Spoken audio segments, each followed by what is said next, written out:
Yet another Vatican bank scandal emerged in the waning days of the Synod, and now a cardinal has been explicitly implicated in the disappearance of hundreds of millions of euros donated by the laity to the church.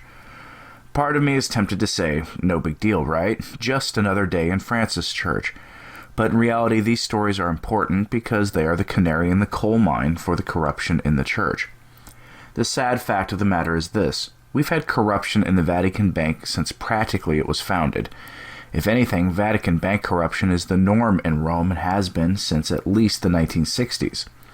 So let's have a look at this story and get some historical context, because once you see how long this has been going on for, you may understand why my theory that one source of the church's woes today is its embrace of usury, even a soft form of usury, back in the waning days of the Second World War.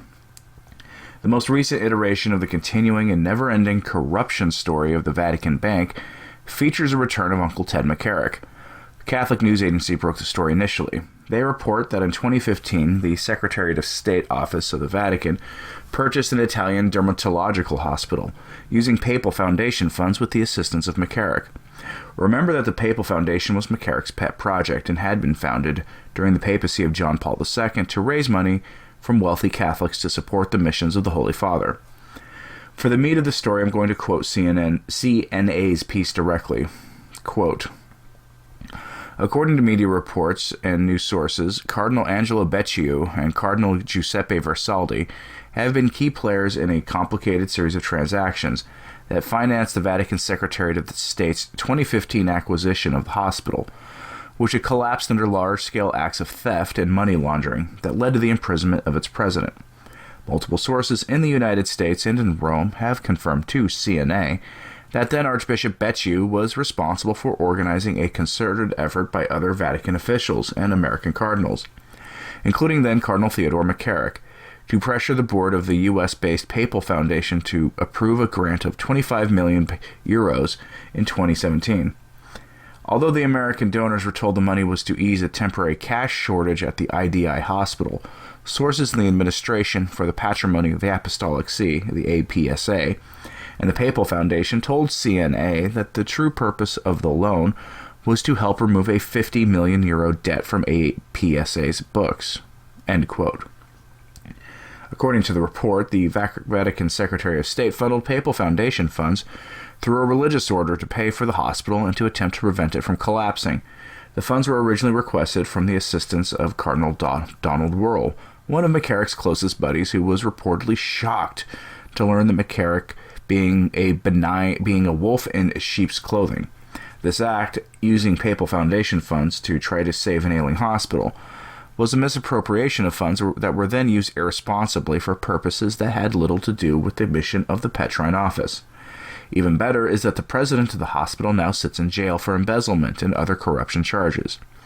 In other words, this was a terrible deal from the start and was made all the worse by shifting money around in a way that was probably illegal. The CNA report suggests that this may have been money laundering, though I'll leave those judgments for the Italian and Vatican police to sort out. What's maddening about this is that 30 million euros of the loan was just written off by a Vatican Petrine agency, meaning 30 million euros of lay money has just vanished into thin air. Either way, Cardinal Becciu has a long history of corruption in his various roles in the Vatican, and has been linked to numerous financial scandals. He'll probably weather the storm and continue to have an influential role in the Holy See.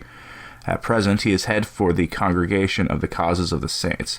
Francis made him a cardinal in 2018, after years of being at the center of various financial scandals in the Vatican. Very curious, but like they say, there's nothing like failing to the top. So here's some background on the Vatican Bank. Its official name is the Institute for the Works of Religion, but in reality, no one actually calls it that. The bank is privately owned and overseen by various lay board members that reports to a supervisory committee of cardinals and the Pope. Founded in 1942 by a papal decree of Pius XII, the purpose of the bank is to, quote, provide for the safekeeping and administration of movable and immovable property transferred or entrusted to it by physical or juridical persons and intended for the works of religion or charity. The Institute does not use deposits to lend money and does not issue securities for resale or other financial products. The bank's surplus is at the disposal of the Holy See, to which the Institute in 2012 made a contribution of 50 million euros. In 2013, Francis kicked off a series of investigations into corruption at the bank, which we'll get to here in a moment. Scandals racked the Vatican Bank starting in the 1960s, leading to the Italian government revoking the Holy See's tax-exempt status for Italian investments in 1968. At that time, the Vatican Bank made one of the biggest hiring blunders in history by appointing Michele Sindona as its chief financial officer. Almost immediately, strange financial activity began under his watch, leading to revelations that he was a member of the infamous P2 Italian Lodge, the Italian Mafia, and the allegations of financial connections to various unsavory actors in South America directly tied to the liberation theology movement that continues to this day to be a source of error for the church. Fun times, probably one of the best hirings in history, right? Thank you, Pope Paul VI. Sindona funneled tons of billions of dollars into a private equity firm that he had started, which then, of course, collapsed, causing losses to the Holy See of 35 billion euros. Sindona was dismissed, and his successor, Roberto Calvi, continued to be racked by scandals until he fled and was found dead in London, having apparently hung himself. Obviously, almost no one thinks that this was a suicide, given Sindona's ties to the Mafia and the Lodge, and the allegation that cartel money was wrapped up with Holy See's investments. Again, this was the 1970s and 1980s. There's nothing new about the current scandals facing the Vatican Bank, save for a lack of violence and overt Mafia connections. Which brings us close to the present day.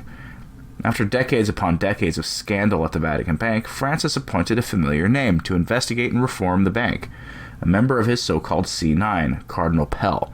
Yes, the same Cardinal Pell rotting in an Australian prison on obviously bogus abuse charges. In the years leading to Pell investigating the Vatican Bank at the behest of Francis, strange changes had been undertaken, including a change to the laws regarding money laundering that made the practice much more likely to happen, and questionable changes in the bank's leadership. Recall that Pell found nearly €1 billion of hidden funds at the Vatican Bank, funds that had not been accounted for. Quoting one report on this, quote, "The vast sums of undeclared money have been hidden in various banks by bank accounts by organizations and groups within the Holy See in Rome. The funds have not been misused or not part of a corruption scandal that have previously shamed the Vatican, but the money has not been properly or disclosed or available for the full use of the Vatican because it had been hidden away in an Italian bank for keeping aside undeclared funds." End quote. To be clear, anywhere in the world this practice would be highly illegal, and honestly probably it is in Italy too.